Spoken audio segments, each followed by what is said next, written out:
한국당 원내대표실들의 대통령에게 대항해서 대한민국은 민주공화국이다 라고 했던 그때부터 편이 됐는데, 이번에 그러한 13명의 탈당 사태를 보면서 꼭 이거를 선물을 해야겠다고 말씀을 해서 가져라고 합니다. 이 해바라기가 어떤 꽃말이냐, 이제 그러니까 왜 이걸 꼭 해바라기 공예품을 주셨습니까? 그러니까 국민을 향해서 일편단심이랍니다. 일편단심으로 국민을 위해서 일하는 모습이 너무 감사해서 이 해바라기의 꽃말의 공예품을 드린다고 합니다. 또 하나 감동적인 말씀을 드리겠습니다. 그렇게 요새 서울에서도 그렇지만 자발 지역으로 계속 후원금 그리고 당원 저희가 모집을 안 했는데도 불구하고 당원 가입을 하겠다고 저희 바른정당에 오는 그런 모습들이 역시 정말 진정성 있게 하면 국민들이 이렇게 지켜보고 감동해 주는구나. 저도 어제 감동받았습니다. 어제가 바로 부처님이 오신 날. 그러한 감동적인 이 회각 공예품을 받고 또 계속 들어오는 당원들을 이렇게 맞이하면서 다시 한번 꼭 지켜야 되겠다 하는 그런 것. 하나 덧붙여서 얘기하면, 제가 바른정당을 창당하고 전국적으로 돌면서 호남의 보수의 대표가 저 하나밖에 없기 때문에 제가 바른정당에 감으로써 바른정당이 작지만 전국적 정당이 되었습니다라고 된다를 계속 외쳐내면서 바른정당의 당원들을 또 바른정당의 간부들을 격려하고 희망을 주고 또 긍정적인 사고를 전달을 했는데, 제가 지키지 않으면 안 되겠다 하는 그런 개인적인 그런 신념도 포함됐다는 말씀을 드립니다. 이제 질문 받겠습니다.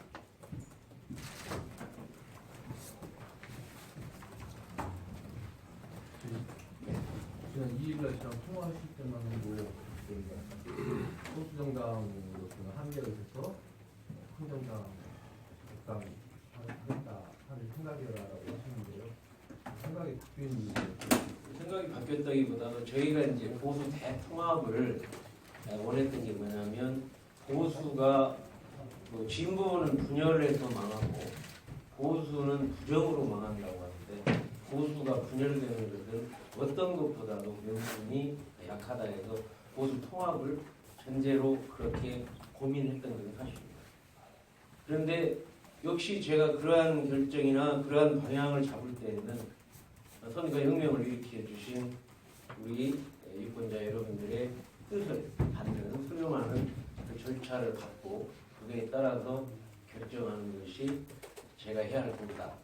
이렇게 생각하고 3일 동안 약 1611명을 이렇게 조사를 했는데, 그 중에 거의 한 90% 가깝게 지키라는 것이었고, 또 소수는 국민당으로 갔으면 좋겠다, 편한국으로 좋겠다, 또 소수는 무소속으로 했으면 좋겠다, 또 소수는 한국당으로 가서 한정당으로 가라, 이렇게 있지만 우리 국민들이 현명하게 저에게 이렇게 명령을 주신 게 거의 90% 가깝게 지키라는 것이었습니다.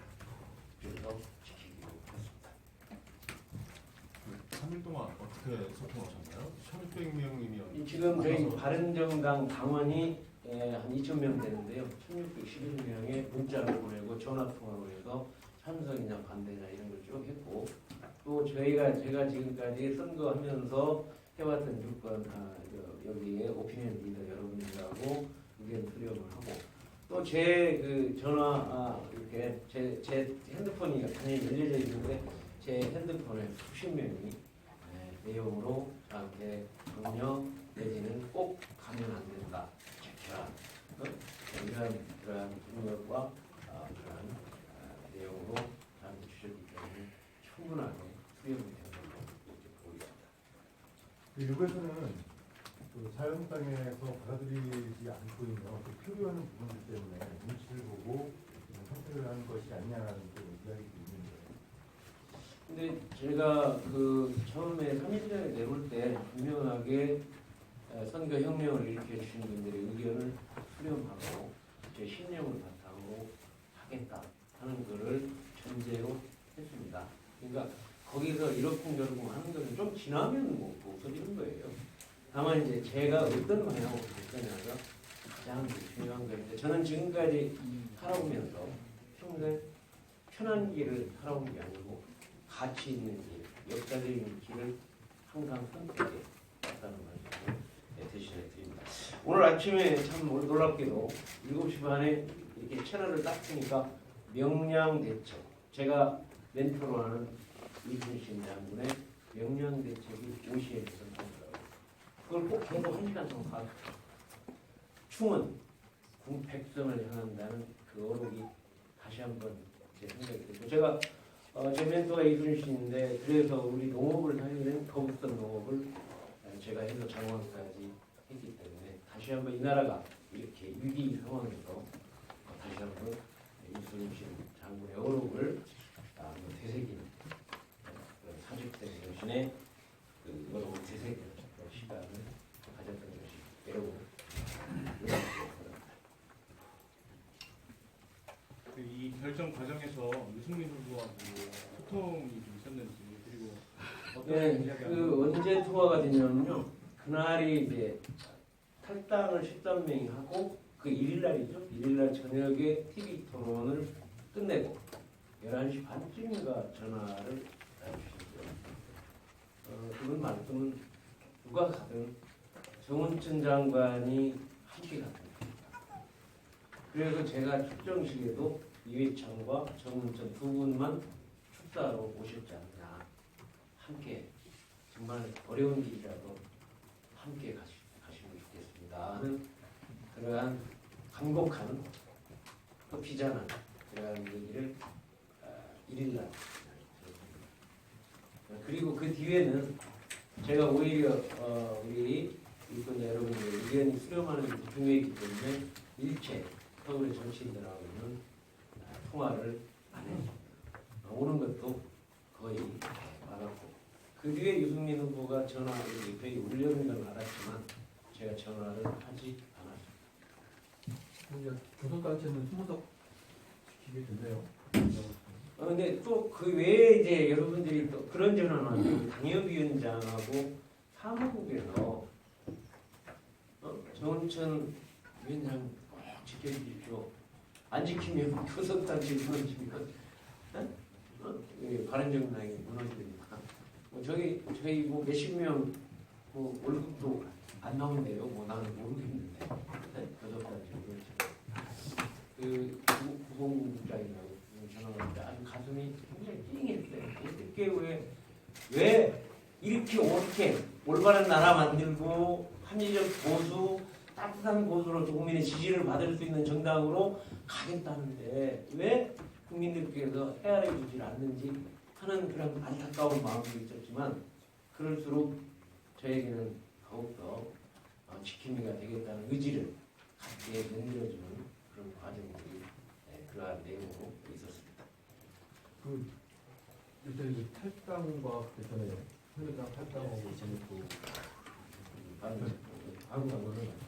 정치적 소신하고 지역의 지역 발전 예산 따온다 이게 계속 서로 이게 걸리면서 그럴 때마다 정치적 소신보다는 지역 예산을 먼저 따지는 것 같아요. 지금 제가 고민하는 게 이렇습니다. 제 정치적 소신하고 만약에 전라북도의 발전에 반하는 게 있을 때 어떻게 할 거냐 하는 고민이 가장 제가 할 수 있는 고민이죠.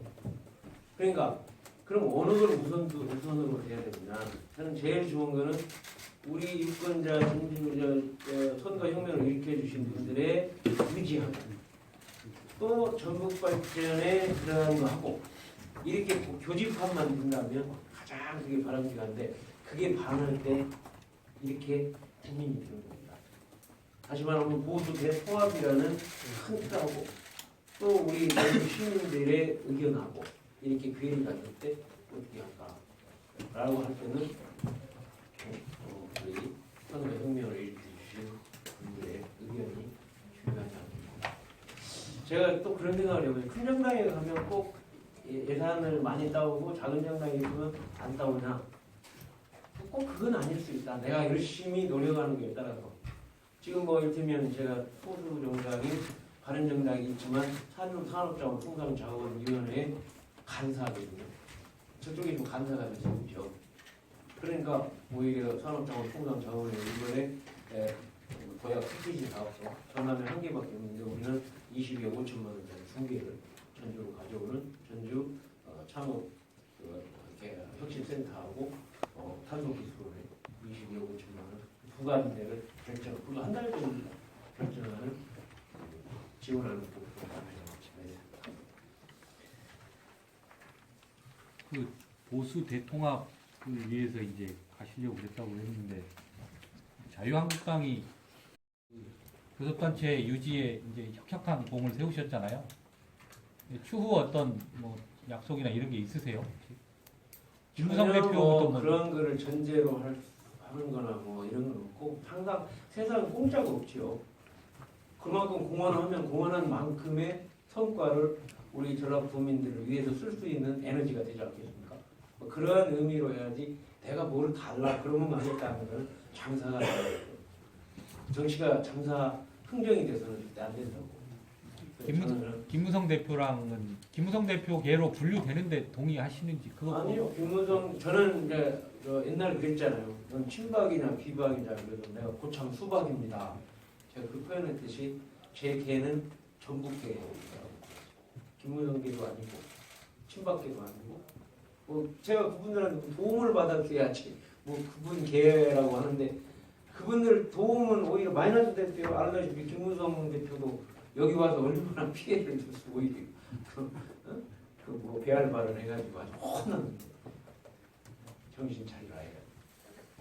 하여튼 그러나 이제 친소 관계로는 김무성 대표는 저하고 아주 친하죠.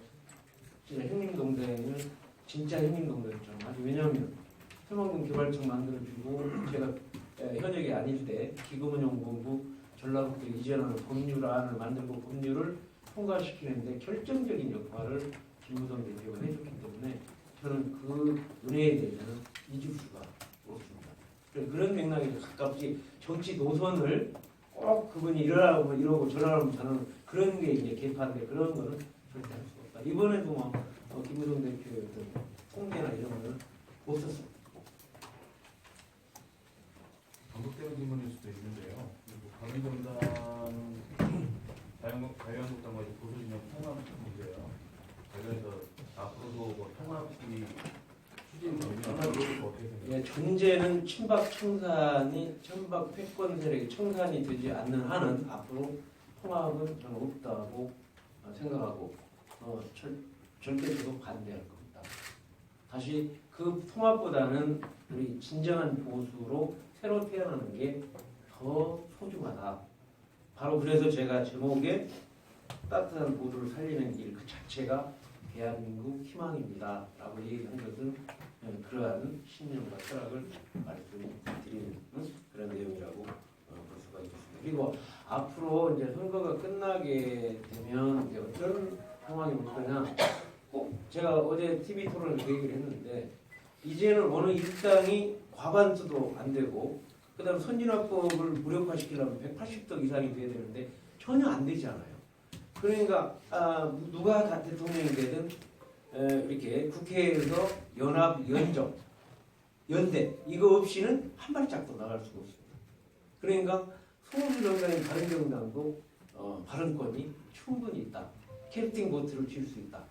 뭐 이런 것 때문에 우리가 어떻게 활용하느냐에 따라서 얼마든지 이 나라를 이끌어가는 한 축이 될 수 있다. 이렇게 보고 거기에 대한 이번에 제 이번 결심으로 다행히 바른정당이 원내 교섭단체를 유지할 수 있어서 거기에 따르는 제가 지금 가지고 있는 최고위원 또 거기에 따르는 지금 산업자원 통상자원의 간사 그 일을 그대로 유지하면서 앞으로 나가는 게 됐습니다.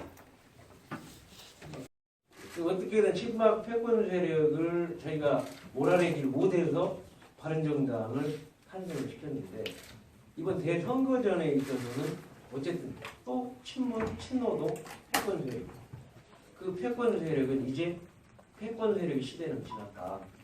오죽하면 민주당에서도 처음 적폐 세력 소탕을 얘기했다가 이제는 통합정부를 얘기합니다. 이렇게 시대 정신은 통합으로 가고 있고 상생으로 가고 있다고 생각합니다. 따라서 그러한 적폐 세력 또 패권 세력 이거는 앞으로 우리 이 시대에 맞지 않다. 맞지 않는 것은 분명하게 국민들에게 호소해야 된다. 저는 그렇게 생각을 합니다. 정말 좀 이번에 저도 깜짝 놀라서 그 패권 세력들이 한국 땅에 조용하게 좀 어디 숨어 있는데 갑자기 나타났잖아요. 저도 깜짝 놀랐어요. 아 이거 소탕 어쨌든 간에 패권 세력은 어떤 방법으로든 앞으로 심판을 가야 된다. 그래서 안 가셨다는 말씀. 아니 그거는 관계없고 그거는 깜짝 놀랐다는 얘기고 그게 아니었더라도 그거는 그 큰 변수가 되지 않았다는 말입니다.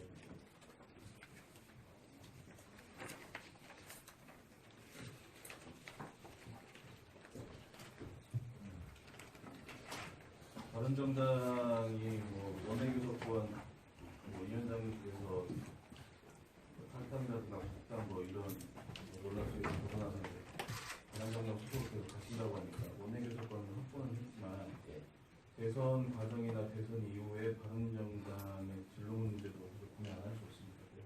보수대 통합 계속 강조하고 계시잖아요. 정당 도당위원장으로서 보수대 통합 어떻게 오히려 이번 계기가 국민들이 그 뜻이 뭔가를 더 확실하게 알 수 있는 계기가 저는 되었습니다.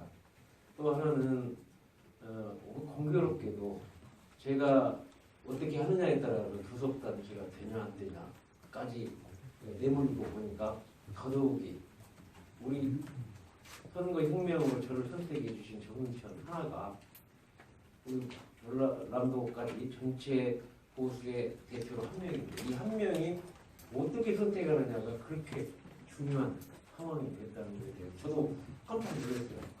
그러니까 그런 걸 다 무시하고 오로지 어떤 큰 문제가 있을 때는 초심으로 근본으로 바른정당이 탄생한 창당 정신 이런 걸 보면서 거기에 근본으로 마음을 정해보는 거 아니냐. 항상 저는 거북선 농업을 쓰면서 또 과거에 소탄 과정을 겪으면서 그런 결단을 내릴 때 그런 초심으로 가는 그런 연습을 많이 해봤습니다.